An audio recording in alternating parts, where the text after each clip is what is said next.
The manslaughter trial has begun for Jennifer Crumbley, the mother of the Oxford High School shooter. Jennifer and her husband, James Crumbley, are each charged with 4 counts of involuntary manslaughter. Prosecutors say they are criminally responsible for the violence their son carried out, killing 4 students at Oxford High School in November of 2021. The shooter pleaded guilty to multiple counts of first-degree murder and terrorism resulting in death and was sentenced to life without parole. His new attorneys said in a court filing that they will advise him not to testify if he is called in either of his parents' trials. Jury selection could take all week. Joining me today is former federal prosecutor and now defense attorney Rick Convertino. Thanks for being here today. Thank you. So let's zero in on jury selection here. This is a high-profile case, one that many people have heard quite a bit about over these past couple of years.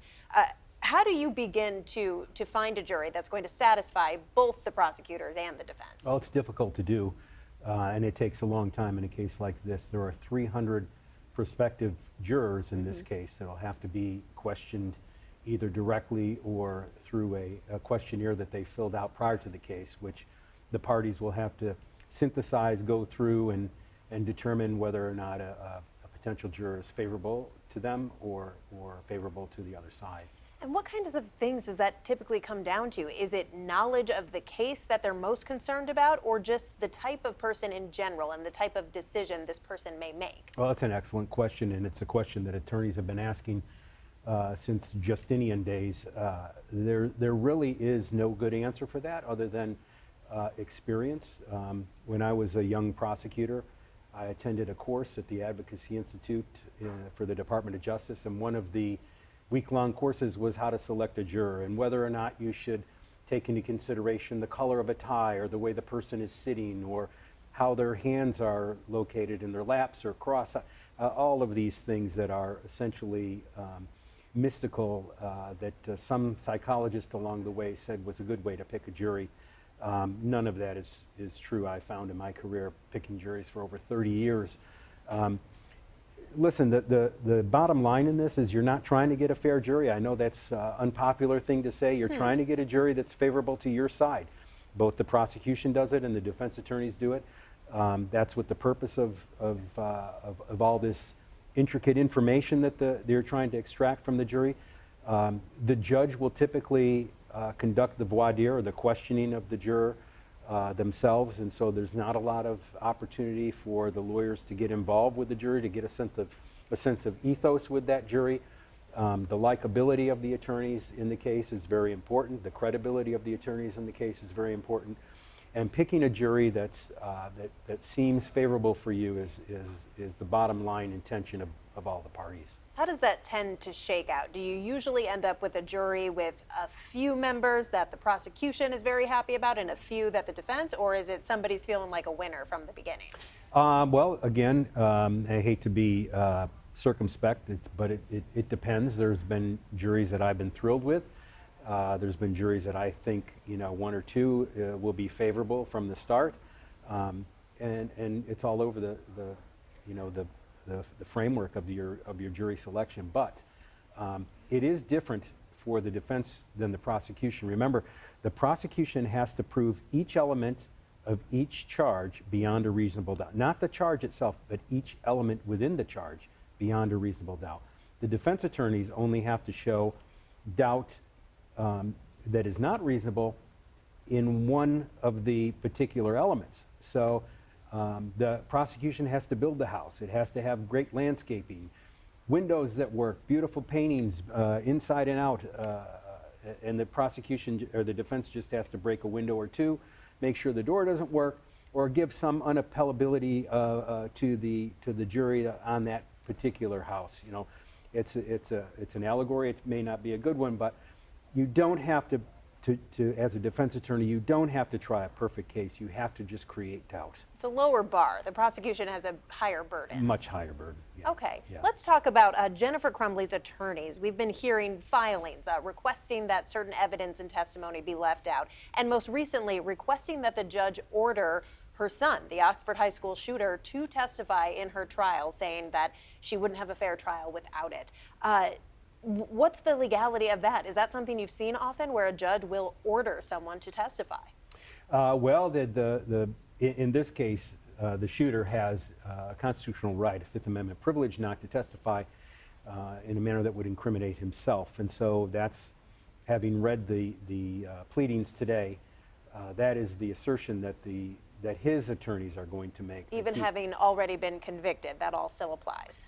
That's the assertion that they're making. Okay. It's up to the judge after a hearing to determine whether or not that person has a Fifth Amendment privilege, whether it can be waived, whether it can be obviated by the judicial system, or the judge in this case. The judge can say you're mandated to testify. But at this point, he's asserting his Fifth Amendment privilege against self-incrimination. Now, what is he? He's convicted. He pled guilty in this case, and so what is he? What is his rightful position in that he's protecting himself? What is he in jeopardy of? And that's a question for the court. Yeah, his new attorneys, we've learned he has new attorneys now, have said that they will advise him not to testify for either of his parents' trials.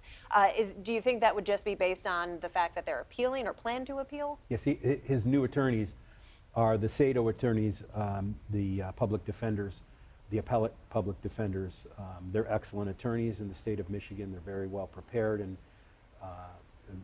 very well researched attorneys, and they're asserting his Fifth Amendment privilege. So it's not that he has new attorneys, but it's a different phase now, and the attorneys are his appellate attorneys. Okay, so Jennifer's husband, the Oxford High School shooter's father, James Crumbley, his trial is going to start right after Jennifer's. Yes. They're accused of the same thing.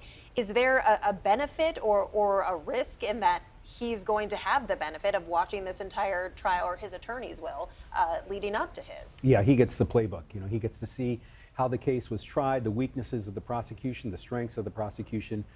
He can adjust his defense accordingly. I think there's an advantage to going second in this case. There also, the prosecution can do the same thing. They can see the mistakes they've made. Sure. Witnesses who weren't as strong as they thought, witnesses who were stronger than they thought, they can make adjustments, and in the prosecution's viewpoint, have a stronger case in the second trial than in the first. So I think as a defense attorney that there is an advantage to going second in a case like this. Yeah, let's wrap up with what do you think the implications will be? A case like this, these kinds of charges as it applies to a school shooting are unprecedented. What kind of ripple effects could either of these trials, if they are found guilty of manslaughter, what effect could that have on the rest of the country, other cases? Well, it could start a surge of other cases being brought. It's a very bold and aggressive stance by the prosecutor. I commend her for doing it. I think she did an excellent job in the preliminary phases of the trial, including the Miller hearing. Very well prepared and presented a very strong and compelling case. But it's not unprecedented in the sense that a parent has been charged with involuntary manslaughter for the actions of a sibling. In fact, there is a case in Michigan, 2018 case, People versus Head.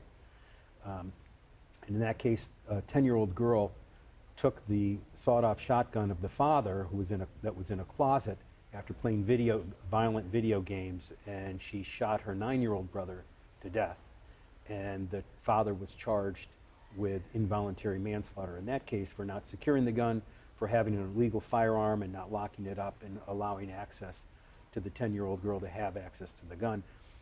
He was convicted, and it was upheld on appeal.